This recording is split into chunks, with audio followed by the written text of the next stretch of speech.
mas maganda kung nandito lang lahat. Habang tumatagal, mas umeepekto kasi natutunaw yung mga ingredients niya. Okay, let's go.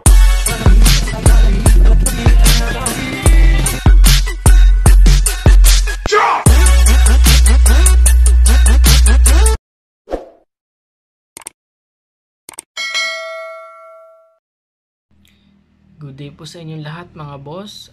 Today po i-share ko sa inyo yung ating killer mode G-load. So kung bakit hindi ko pinalalabas si syringe load natin mga boss. So papakita ko sa inyo to una mga boss. So ito yung pinagpigaan natin. Madami yan kaninang natira dyan guys. So ayan.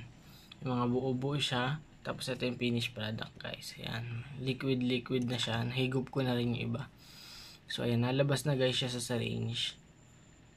Ayan, oops, ayan. So guys, ayan, nalabas na siya sa syringe kapag pinipiga.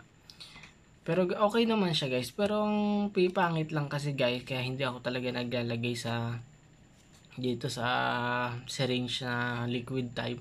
Gusto ko yung medyo malapot na sausaw lang, tulad nito, the finished product na load. Ayan, na mix natin. So kasi guys, yung expiration niya nako-contaminate kasi guys.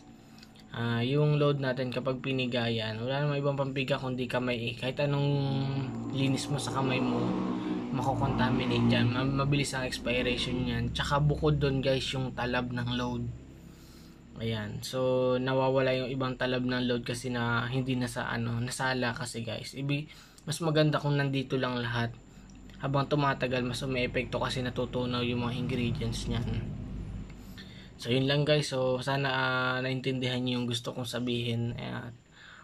Sa mga user ko dyan, God bless sa inyo and good luck sa bawat laban nyo mga boss. So more wins sa inyo. So sana may natutunan kayo. Yun lang, diskartehan nyo lang sa pagpointing. Sausaw nyo lang dito guys. Yun lang, yung load natin. Pagka may bials kayo, sausaw nyo na lang, tapos pahin nyo sa pangil ng gagamba. So ayos na yun. Mas mabuti na yung ganon kaysa sa mas mabilis ma-expired tsaka hindi nakukuha lahat ng ingredients. Guys, mas maganda talaga yung medyo malapot, hindi siya yung liquid talaga na piniga. So yun lang, thank you and God bless.